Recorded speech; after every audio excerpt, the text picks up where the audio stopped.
Selamat malam, Miss Emi. Berikut adalah hasil dari diskusi kelompok saya. Kelompok ini beranggotakan saya sendiri, Syarifah Aman Al-Qadri, ada Amanda Rizkia, Putri Maharani, dan Fadliah.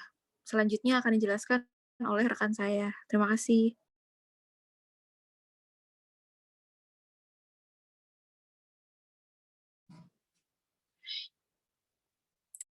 Pada kali ini kami akan membahas mengenai 3 unsur bahasan. Yang pertama ada kemiskinan ekstrim, kemudian pengangguran, dan yang terakhir ada penciptaan lapangan kerja yang akan kami sangkut pautkan ke dalam mazhab economic socialism theory.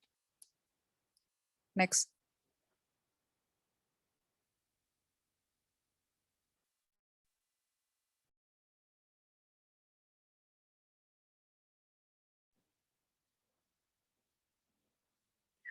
Dalam pengkaitan mazhab sosialisme sendiri, di sini kenapa kami menggunakan sosialisme? Karena sosialisme bukan hanya sebuah sistem, melainkan suatu proses untuk meraih suatu sistem yang lebih ekstrim, yaitu komunisme. Kemudian sosialisme juga masih memiliki elemen kapitalisme di mana individu memiliki self-interest dan harus diberikan upah untuk bekerja. Konsep negara dan uang juga masih ada dalam sosialisme. Dan kemudian manusia akan hidup bersama-sama dalam ikatan persaudaraan dan orang-orang akan bekerja hanya untuk memproduksi barang-barang yang dibutuhkan, bukan untuk memproduksi barang-barang yang dibutuhkan, bukan untuk mencari upah. Next. Selanjutnya, kemiskinan dilihat sebagai adanya kesenjangan yang sangat tinggi antara pemilik modal dengan para tenaga kerja. Untuk itu, sosialis menekankan pada meratanya kesejahteraan bagi seluruh masyarakat. Selain itu, adanya kebebasan pasar dalam menentukan harga atau kebijakan dalam beroperasi juga menjadi masalah lain. Masalah kesejahteraan para pegawai atau karyawan dan kesewenangan pihak swasta juga menjadi salah satu faktor banyaknya pengangguran.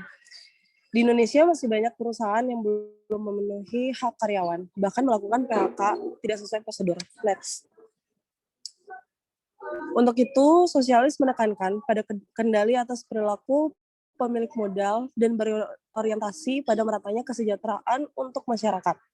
Untuk permasalahan pembukaan lapangan pekerjaan sosialis pun menawarkan peran pemerintah untuk dapat memberi aturan pada perbandingan jumlah karyawan dalam negeri dengan karyawan dari negara asing untuk terdapat dalam suatu perusahaan.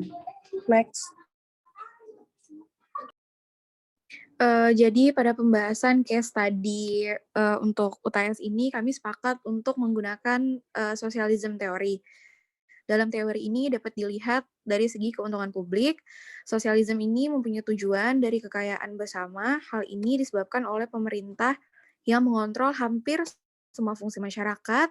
Pemerintah juga dapat memanfaatkan sumber daya, tenaga kerja, dan tanah dengan lebih baik. Sosialisme ini juga dapat mengurangi disparitas kekayaan, tidak hanya di berbagai bidang, tetapi di semua tingkatan dan kelas masyarakat. Next.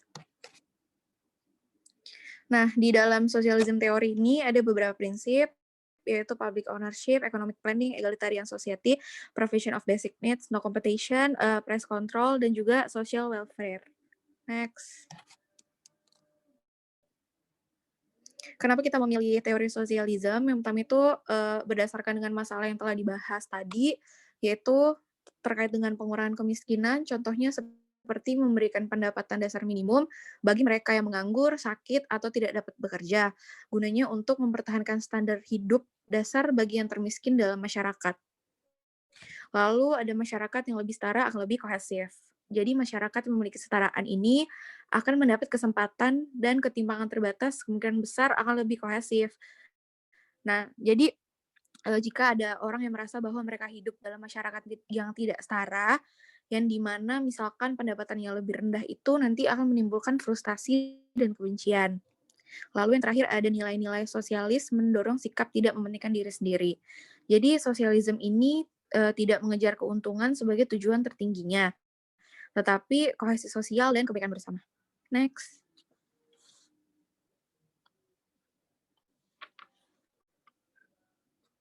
Nah, Berikut adalah beberapa kelemahan dari teori sosialisme. Itu yang pertama ada ketergantungan pada penyatuan kooperatif. Jadi sosialisme ini memiliki ketergantungan terhadap penyatuan kooperatif untuk menyelesaikan sesuatu. Nah, jadi mereka ini menganggap orang yang kompetitif itu dianggapnya tuh udah negatif lah. Jadi menurut sosialisme ini, individu yang kompetitif itu cenderung mencari cara untuk menyebabkan keresahan sosial demi keuntungan pribadi. Lalu ada kurangnya daya saing dan inovasi. Sosialisme ini juga kurang dapat menghargai usaha atau daya saing kewirausahaan.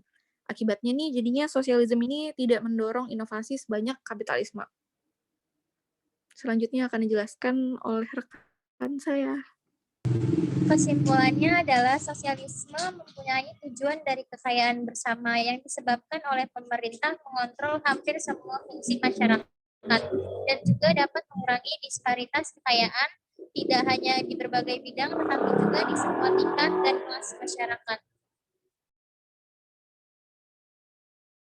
Karena sosialisme bukan sebuah sistem, melainkan suatu proses untuk meraih suatu sistem yang lebih ekstrim, yaitu komunisme. Sosialisme masih memiliki elemen kapitalisme di mana individu memiliki self-interest dan harus memberikan upah untuk bekerja. Konsep negara dan uang juga masih ada di dalam sosialisme.